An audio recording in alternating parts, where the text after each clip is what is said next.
I got a meeting in the girls' room. Do you wanna come with, boo? I got a meeting in the girls' room.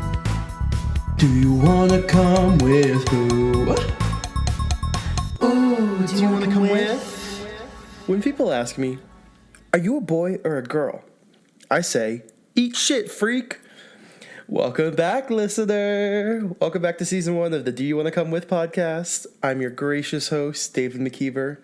In this third episode, I'll be reporting my findings from my conversations with queer men and with genderqueer people in the bathroom. I'm focusing more on my conversations with the boys, that being Ash, Tim, and Campbell. And once again, I'll draw from my conversation with my non-binary legend and icon, Zoe. The color of the week is orange, like a sunset orange, like a beautiful, beautiful sunset. Or I guess like the fruit orange, that's orange too. My message today is perfection is elusive, but humanity is certain. So that message comes from, I'll say it comes from my best friend Z. It was actually at her graduation. We both graduated from college recently, and it was at her commencement. And her commencement speaker was Indina Menzel, like fucking Elphaba. I guess also like she's like Elsa nowadays, but like she's always Elphaba to me.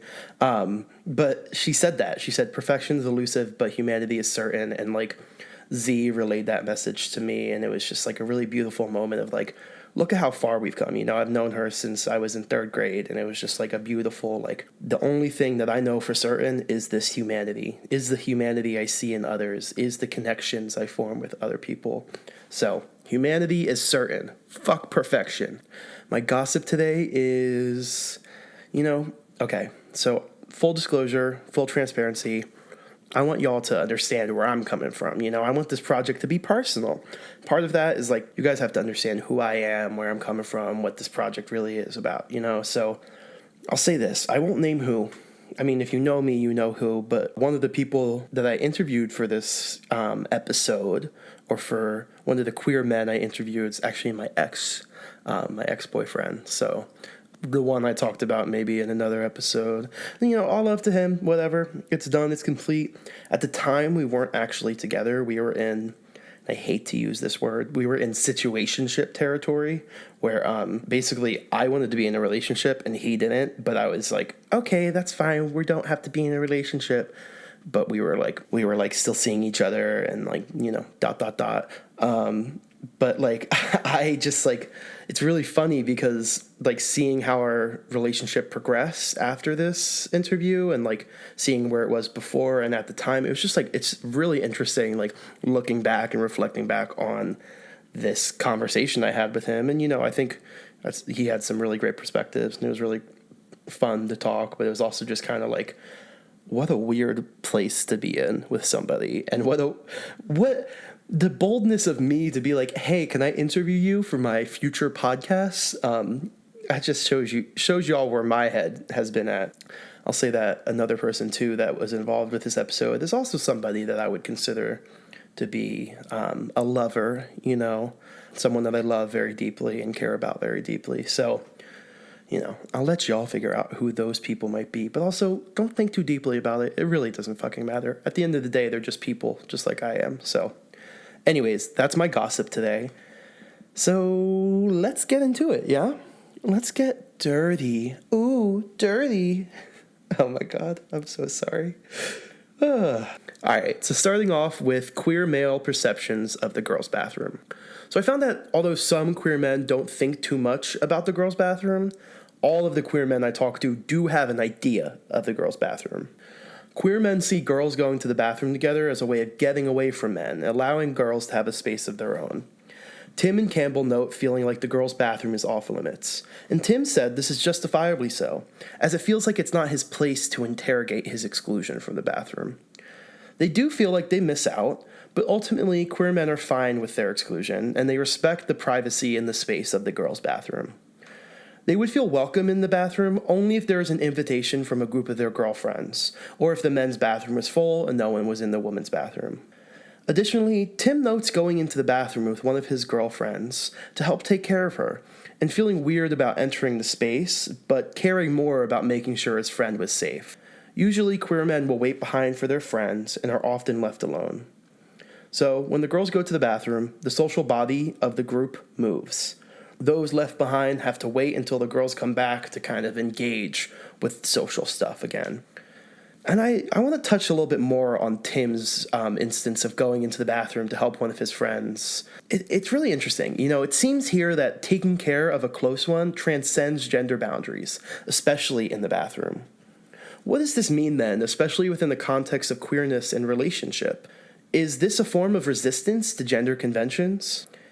In the future, gay male and women friendships could be a really interesting area of exploration, looking at how these relationships both play into and stray away from gendered norms. In looking at genderqueerness in my life and how it functions, I reflect on the times I identified as a gay man. I think that there's an idea that we're socialized to be a certain gender, and that socialization supersedes identity and who we know ourselves to be, and it's kind of like, it's like undoable, It's like once you're socialized, that's it. There's certainly truth in the fact that socialization plays a big part in how people live and act in the world. And actually, I won't say there's big truth in it. I will say that's true, How you are socialized affects how you approach the world.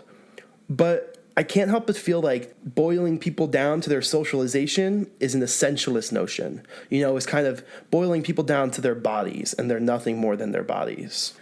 And when I think back to living as a gay man, quote unquote gay man, I wonder, how did I operate in the world? What kinds of gender played out in my relationships? I have some conclusions, and from talking to and being close to gay men, I realize now that while I was attempting to be what I thought a gay man was, my genderqueerness or my transness or my non-binariness, whatever I want to call it, however latent it was in my mind, was there. I operated in the world in a genderqueer way, even though I was quote-unquote socialized to be a man. In being close to a lot of women, I interrogate how gender played out with my relationships with them, and I see if manhood was there. And, I think it was, or at least a performed version of it. I was pretending to be a man. I was trying to be a man, but I was failing. So, in the future, not right now, but I really wanted to talk about this, I want to explore how gay men and women form friendships, because I want to further interrogate how gender plays out in my relationships with women. This is deeply personal work, but I find it important to share and see if it resonates with other people as well. So now, kind of coming back, I just wanted to jump away for a second from the bathroom and think about something more broadly. But coming back now, so for Tim, the closest analogy to the girls' bathroom that he could think of for men was the men's locker room. The men's bathroom is much less interesting socially. Being a men's bathroom user myself, at times out of necessity, but also kind of like that's what I thought that I had to use. There isn't the same sense of checking in with friends or strangers in the men's bathroom as there is in the girls' bathroom. And often if a conversation starts amongst friends or strangers in the men's bathroom, they leave the bathroom to carry out the conversation. There's also not much camaraderie in the men's bathroom between men who know each other, as Campbell noted, and it's just kind of like a lot less like it's just kind of like you're doing your business and you're also on guard with other people in that space, So the men's bathroom and the men's locker room are both potential areas of future exploration and research, and I would love to find out what might be actually going on in these places, especially how men are relating to this space, I think a lot of times men are told to interact with each other, both with the sense of yeah, we're both men, but also in a place like the bathroom where you're vulnerable, where it's a little bit more intimate, where you have some privacy. It's you don't get any of that male connection unless you're in the men's locker room, and it's kind of like this hyper masculine space where it's full of policing. You can't really express yourself fully. It's like the way I think about it, men are much more in their social groups. They're much more dominating and controlling with one another. And it's much more overt when there's violence or control or something going on. For women in the women's bathroom, I think there's still this overt stuff going on, but it's conveyed in a covert way. It's kind of oh yeah, let's all go to the bathroom to purge, that kind of instance that I talked about last episode where Emma described in high school or middle school, a group of girls going to the bathroom to kind of control each other's bodies.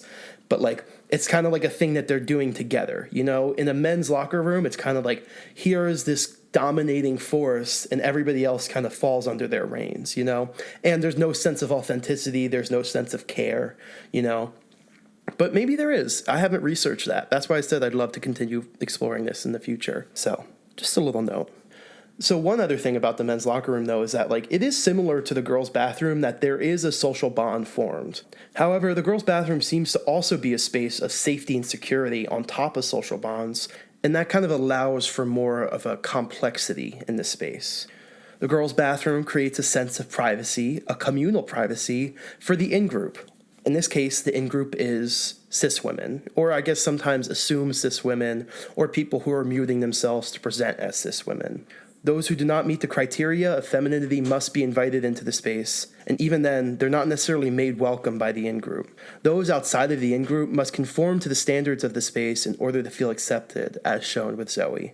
Most of queer male ideas about the girls' bathroom seem to align with the actual happenings of the girls' bathroom, but there is this level of exaggeration in their imaginations. Campbell alluded to the bathroom being a crazy place for women, and Ash noted that this is a space to go hang out. Both of these things, in my opinion and in theirs, are probably due to the influence of the media. Campbell explicitly mentioned media portrayals of girls' bathrooms and how they shape perceptions of what's going on in that space. So overall, queer men seem to be staying out of the women's bathroom unless in the company of women they know or of no one at all. They negotiate entering the space based on the comfortability of the woman in the bathroom and the care they need to provide for those they're close to. There's not necessarily a parallel experience for men in their own bathrooms, but the men's locker room is a place of sociability and a future study. Queer men are often left out of the bathroom, waiting for their friends outside. So moving on, I want to talk about genderqueerness in the bathroom. In most spaces, genderqueerness is not recognized or honored. As one comes to understand themselves as genderqueer, their relationships to the spaces they once felt comfortable in changes. Being a genderqueer person myself, this is just so true. I first understood myself as genderqueer, or I guess as non-cis, when I was 13 or 14 years old. I was openly gay at the time, and I'd just come out, and I was kind of just exploring things, and I was young, and I was like, what is this? I don't necessarily feel like just a boy or a man. What's really going on with me? And at the time, I came to understand myself as gender fluid. I remember when I figured that out and kind of started talking to people about it in 8th grade. I went to a very small elementary and middle school. There was 15 people in my 8th grade graduating class. We all had known each other for years, so I felt very comfortable there. And I remember literally taking a piece of tape or something. It was kind of like that, painting tape or something, and I remember writing they them on it and literally plastering it across my chest, literally labeling myself, and just walking down the hallway and letting myself be someone who uses they them pronouns and seeing how people reacted to that. And I kind of accepted that, and I was yeah, and it was in a space again where it was small, people knew me, I was already openly gay, so it was oh, here goes David doing more things. And I was I started to be yeah, femininity, I want to express myself in feminine ways. And then I kind of found resistance to that from people in my life, namely family, out of this place of oh, I'm just worried about you. I'm worried about how people might treat you if you're carrying a purse or something. I remember getting into a huge fight with my parents one time because I wanted to take a purse on a class field trip and they didn't let me.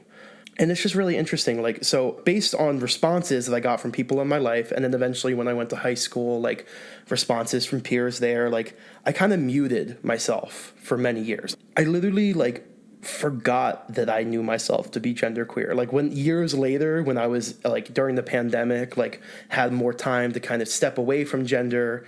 At college, too, I felt much more comfortable being myself, and then the pandemic happened, and I was oh, actually, I don't have to be this person that I've been told I need to be, I started to understand that I do feel dysphoria when I'm seen as a man, or sometimes when I look in the mirror and I've been trained to look at myself and see a man. And so I started to interrogate that again and realize that because of the reactions of people in my life and my own insecurity, I muted who I was, And my relationships to spaces, once I started to understand myself as genderqueer, completely changed. It was interesting. It was during the pandemic. I had a lot of time just insular, isolation, not really having to engage with people and or I guess engage with public spaces or spaces that weren't my own home or people I knew and trusted. Like, as that happened, I was like, oh yeah, I'm really comfortable in being a genderqueer person. I know this about myself. I know I'm non-binary. I know I'm not cisgender. And I started to live like that. But even the act of like walking out of my apartment and going down into the lobby and walking and thinking and seeing how all these other people might be seeing me, I was like, oh, this space, people are reading me as a man because how I look. You know? So then I was like, what can I do to kind of carry myself differently? How can I embody my gender in a different way? And I could do that, you know? And then things started to open up again. And I started to engage with more public spaces. I started to go back to in-person classes in college. And what I found is that as much as I knew myself to be genderqueer and I knew myself to be the person I am and live in the world like that, I then had to use the bathroom. And I would go to the bathroom and I would see men, women, and I'm like, what the fuck? So then I just go into the all-gender bathroom or the single-stall bathroom where it's not gendered. But what happens when that's full? What happens in so many buildings on my old campus? Like, there weren't gender-neutral bathrooms. There were just men and women's rooms. So I would have to leave that building to go to the bathroom if I like really wanted to affirm myself and my gender. Or if I just needed to go to the bathroom really quickly, I would just use the men's or women's bathrooms. So my relationship to public spaces changed as I understand myself as genderqueer. And the one place where I could not escape gender was the bathroom. So being genderqueer, it's this really deeply personal thing. It's very deeply felt. I know myself to be genderqueer. I think being a non-binary person, and I'm using all these words interchangeably because I feel they are interchangeable for me. Like, I feel like my gender has transitioned. I feel like my gender is not binary. I feel like my gender is very queer, just like I am a queer person. I'm not necessarily easily categorizable, just like we all aren't, you know? And so being genderqueer is a way of honoring who this body really is, beyond this supposed socialization or beyond this biology that's been assigned onto me. So yeah, being genderqueer changes your relationship to spaces, and this is heightened in the gendered bathroom, as seen with Zoe's experiences too. Most public bathrooms that are not single stall are gendered bathrooms, so genderqueer people often have to mute certain parts of our identity to use the bathroom. If we don't select certain identities to present, then we are potentially seen as damaging or transgressive to the bathroom, as Zoe mentioned. But muting one's identity and entering a gendered space deeply affects us, as we have to misgender ourselves just to use the bathroom. But if we need to go, we need to go. Whether we are running around campus trying to find a gender-neutral bathroom, like both Zoe and I have, or we're entering a bathroom that doesn't align with our gender, genderqueer people enter the bathroom through a series of negotiations. We have to negotiate who we are and what this space is and what we need and what we can't have. So the discomfort we feel by getting misgendered in the bathroom and potentially violated is overruled by our necessity to relieve our bodies in most cases. In moments like those where we have to choose, where we have to negotiate, we can't always care about our gender, even if it means we are policed by others. Zoe recalls experiencing microaggressions from women in the bathroom, where women will look at Zoe and go, "tuh," when they're presenting as gender nonconforming. There is not only the misgendering that happens by entering a gendered space, but there's also this sense of like people will look at you and be like, look at this freak, you know? Look at this person who doesn't match up with what I think that they are, you know? This really kind of like psychologically violent action of going tuh at somebody when they're presenting as gender nonconforming. So I've not had the girls' bathroom experience that Zoe has, but my experience with negotiating gender and the bathroom matches up with theirs. For Zoe, the girls' bathroom once felt incredibly comfortable, but this began to change as they understood themselves as genderqueer. The sense of uninhibited community and the sense of belonging that they once felt is no longer there, as this series of negotiations and exclusions come in instead. To me, this reveals the fraught nature of community in the girls' bathroom. If everyone who has to enter that space doesn't feel welcome, for whatever reason they don't feel welcome, then whatever community that's going on in there cannot really have that much depth. So my girls' bathroom experiences have been few and far between. I can't think of the last time I was in a public bathroom with other women there. I'm usually outside, waiting, like a man, for my friends to be done. And when I wait, I feel uncomfortable. I feel alone, like I don't belong in the waiting space. But I also don't necessarily feel like I belong in the bathroom with them, even though those are my girls, because I've been trained to recognize that I'm not allowed in the bathroom with them. So where do I go from here? Do I resign myself to waiting forever? Do I enter the girls' bathroom only to expose myself to microaggressions, to having to explain myself? Waiting seems easier, I'll admit, even if it makes me feel dysphoric. That's all I get when I wait. You know, I want to make a t-shirt that reads like, the girls went to the bathroom and all I got was fucking gender dysphoria and this t-shirt. I think that sums up with my experience at the girls' bathroom pretty well. However, my experiences as a genderqueer person in bathrooms more generally have been quite expansive and very telling. As a non-binary person, I feel the weight of gender every time I need to pee, or shit, or hit my vape, or cry, or hide somewhere. In a study done by social services scholars Jennifer McGuire, Sloan Anderson, and Carrie Michael, they conducted interviews and conversations with trans youth. They found that, quote, transgender youth experience barriers to bathroom access that can contribute to negative mental health outcomes, impede educational functioning, and threaten physical safety. They also advocate for this restructuring of a bathroom system to not be so gendered. And this restructuring would also benefit disabled people, people with children, and other marginalized groups. This scholarly work is an important survey of both trans and cis people and their experiences and ideas about the bathroom and how they approach it. And also, they conducted their research similarly to mine. They had focus groups and interviews, and I had conversations. All of that's talking. All of that's listening. In this survey, they also highlight experiences of genderqueer and trans people in the bathroom. They talk about Ray, a 22-year-old white genderqueer person, just like me. Ray describes a conflict in the bathroom. Quote, I was in a bit of a scuffle for a couple minutes in a bar one time with a guy who pushed me and assaulted me. It was an instance where I was using the quote-unquote wrong washroom, end quote. This kind of interaction, this kind of conflict, or this kind of shoving and assaulting is what I fear when I use the men's bathroom. Recently, on the night where I was presenting more femme, I was wearing makeup and my cutest pink sleeveless top, I realized that I had to enter a men's bathroom. There were no single-person bathrooms. There were no gender-neutral bathrooms in the straight bar that I was in. So I'm 6 foot tall and I have a beard. And those features often protect me a little bit more, or at least in the sense that they protect me where people will assume I'm a cis male. But I had not considered what would happen if I enter the men's bathroom when I'm presenting more femme. Usually if I'm, queening out in my genderqueer femme garb, I'm doing so at queer places.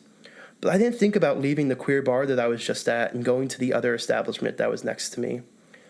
And when I went to the bathroom in this straight place, I felt uncomfortable the entire time I was in there. I actually don't even remember using the bathroom. I don't remember relieving myself or anything. I just remember fumbling around the crowded restroom, surrounded by drunk men, hoping one of them wouldn't say something to me. In moments like these, I'm usually fine, but as Ray's experience points to, safety is not guaranteed for genderqueer people in the bathroom. At this point in my life, it's only a matter of time until I have a bathroom blunder, unless I commit myself to remaining hypervigilant and holding on to this fear, presenting how I want to and how I need to. So in the end, I'll make the trade-off. I will be myself even if others don't like it. I can't live in fear of how others might see me and treat me. I have to be aware and prepared for it, but it doesn't have to determine my life, my joy, or myself. I am who I am, and no fear will stop me from loving myself and basking in that self-love wherever I go. I want to talk about Zoe's response to the question that I posed before to the girls, about what they would do if someone who they perceived as a man walked into the girls' bathroom.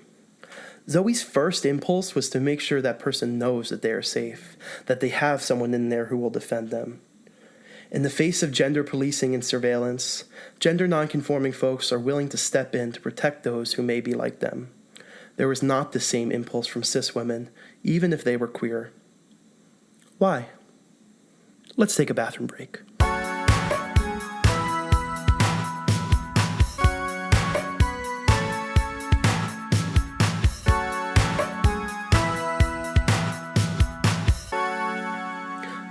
It's that time! A rumor has it. Oh my god. So this is how rumor has it will go. And this is how it will go for the foreseeable future. So I'm going to take a rumor, and by rumor, I kind of mean like a myth or misconception about gender or sexuality or like public spaces or like all of these things more generally, but something having to do with identity and how identity functions in public spaces. And it'll be at the end of the episode. Last episode, it was kind of like the whole thing, but it's just going to kind of be a little thing before I start to wrap up. I want to present you with a rumor, and I want to debunk it, or I want to confirm it. So let's get into it. Rumor has it. Okay, so I heard a rumor that men are dressing up as women to prey on girls in the girls' bathroom. First off, what? What? Are you fucking kidding me? This is one of those baseless myths that I hear when people talk about banning trans people from the bathroom. It operates on the assumption that trans people are inherently predatory and that transness is just a mask for something else. The reality of violence against women is taken and used against trans people. The truth is that straight white cis men are the ones who enact violent things against people across the board. And they don't need to dress up as women to be violent. We're all capable of harm. And harm only happens because harm has happened to someone else. So I'm not saying it's impossible for a trans person to be predatory or to do violent things. And I'm also not saying that all straight white cis men are violent. But what I'm trying to get to here is that this is a myth that exists as a form of controlling other people's bodies. The result of this control is a genocidal act of erasure, in which trans, genderqueer, and non-binary people are forced into the shadows. The erasure of non-cis people from public spaces is an attempt to erase us completely. So when you hear rumors like this, please remember that they are just that. And when trans and non-binary people do cause harm, just as anyone else, we need to be able to understand their actions within a larger framework. Harm can only be addressed through accountability and restoration, not discipline and punishment. And I'm also not going to sit here and research for instances where a man may have dressed up in a dress and enacted violence against someone in the bathroom. That's not the methodology for going about this. Even if that has happened, and I'm not saying it hasn't, it probably has. But this idea that we need to ban trans people or when you use a man dressing up as a woman to enact violence, and then you say that trans people are bad because of that, or you try and say that we shouldn't allow trans people in the bathroom because they may be men dressing up as women, is fucking transphobic. That's a transphobic thing to say and think. Being trans is not dressing up. Being trans is not facetious. It's not superficial. It is something that is deeply, deeply felt, deeply, deeply personal. Trans women aren't just dressing up as women. Trans men aren't just dressing up as men. They are women and they are men. They are who they say they are, and we have to believe that. And again, people can cause harm. Anybody's capable of harm. But men aren't going to dress up as women to enact violence against women. Men are just going to enact violence against women. That's just how shit happens in this fucking patriarchal system we live in. And the fact that we're being distracted and being told that trans people are a problem or that transness can be used as a disguise to enact violence is fucking violent in and of itself. It's also a distraction from larger issues. It's a distraction from the fact that sexual assault survivors are actually not treated with care by the judicial system at all, where abusers are not held accountable, where they're actually just let go and then they get into law enforcement positions, where they get into positions of power and they continue to be violent and the judicial system does nothing. So if we're going to look at anything, we need to look at the institutions that are allowing violence to happen. And also, while we're sitting here arguing about who gets to use what bathroom, the fucking planet's burning. I'm not a climate doomer by any means. I believe that there are things that we can do to help save this planet. But it's also fucking true that a capitalist patriarchal society will distract us from the fact that corporations and government are allowing this planet to be exploited and allowing climate change to become unmanageable and become a crisis. And what they're going to do is they're going to sow discord amongst us by giving us these fake little arguments or fake little myths to kind of to argue over, to talk. They're talking points that we can get into, and then suddenly we're distracted from the fact that we don't have many more years left before climate change is irreversible. So again, I'm not going to sit here and say that, oh, this instance is this person dressed up as someone, but blah, blah, blah. I'm not going to sit here. That's not my methodology for this. My methodology for this is that you need to trust and listen to trans people because we are just trying to survive, and we're also trying to survive and make everybody else survive too. We have ideas about how this world works that could actually save humanity if you were to listen to us, if we were not having to constantly battle not only the government, but also the people around us. We just need to use the bathroom. Trans and genderqueer people just need to use the bathroom, just like everybody else. So let us use the bathroom that we need to, and actually let's get to work on larger things. Okay, that was a lot of emotion. And I have a lot of emotion. It's a lot of passion. Because I think it's really important for everybody here to understand that, like, we have bigger things pressing on us. And trans and genderqueer and queer people should just be allowed to exist. We're not groomers. We're not coming after your children. Like this is just like a stupid thing when there's so much else going on. We're still in a pandemic, by the way. Like, COVID still exists. And we're arguing about, like, gender and if queer people are groomers when, like, people are still dying from COVID. So, like, it's all of this stupid shit. And so, tying it back in, this rumor that men are dressing up as women to enact violence against women in the girls' bathroom is a rumor. It's a rumor, it's a myth, it's a misconception, it's not real, it's not important for us to be enacting laws to restrict trans people from entering public spaces because they might be something. Trans people are who they are. We don't need to punish that. Okay. Anyways, before I wrap up, I just want to thank you for coming on that rumor has it journey with me. I want to thank you for allowing me to have some emotion and some passion. I think it's really important. And now that you all have a sense of what I'm going to do with Rumor Has It, I would really love to hear what other people might have heard or what other people might have pressing on their mind or they might have heard in some place about gender or sexuality or public policy or something like that. So please send them in, doyouwannacomewith@gmail.com. Anyways, it's time to wrap up. Whew. This has been an intense one for me. I don't know about y'all. I'm sitting here sweating. I'm also sweating because I'm a little bit sick still, if you can tell by my voice. But also I'm sitting here. I can't have my AC going while I'm recording because it fucks up the audio. So I'm sitting here sweating and I'm sitting here passionate talking about the bathroom. I'm just dripping. Anyways. So queer men seem to accept their exclusion from the girls' bathroom.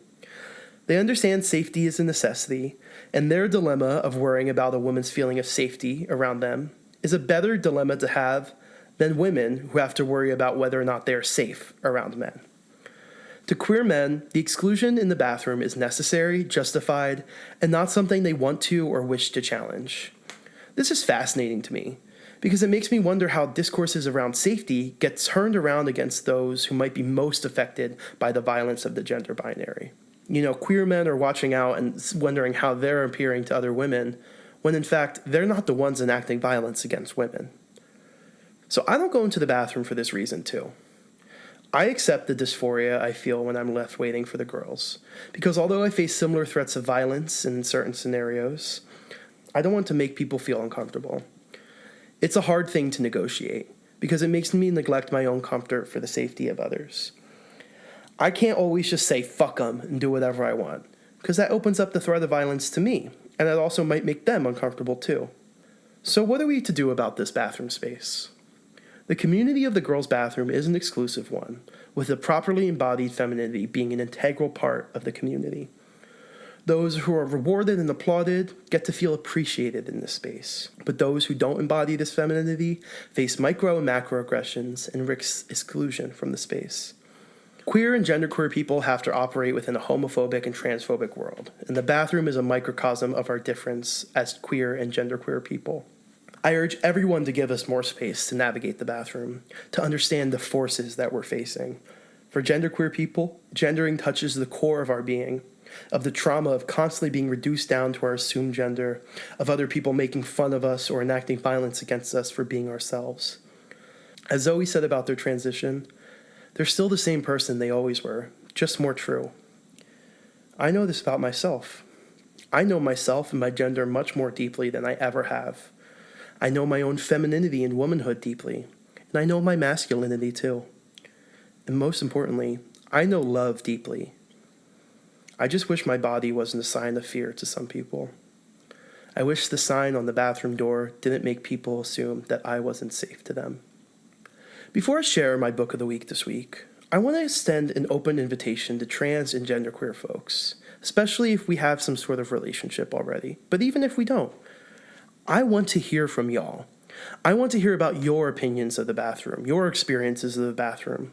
And I might even want to have somebody on the podcast in the future to talk more about this with me. You're safe with me. You don't have to worry about being judged. I'm not going to judge you for your experiences. I just want to hear them. I want to see if they line up. I want to see if they disconnect. I want space for all of it.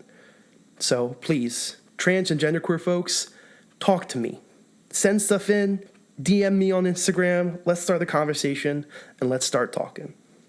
The book of the week this week is Epistemology of the Closet by Eve Kokoski-Sedgwick. Eve Sedgwick is a performance studies scholar. I actually think, somebody correct me if I'm wrong, but I think this is true. I think Eve Sedgwick actually was very close to Jose Esteban Munoz. You know, if you remember episode 1, Ephemera, he's also just one of my favorite thinkers. I owe so much to him.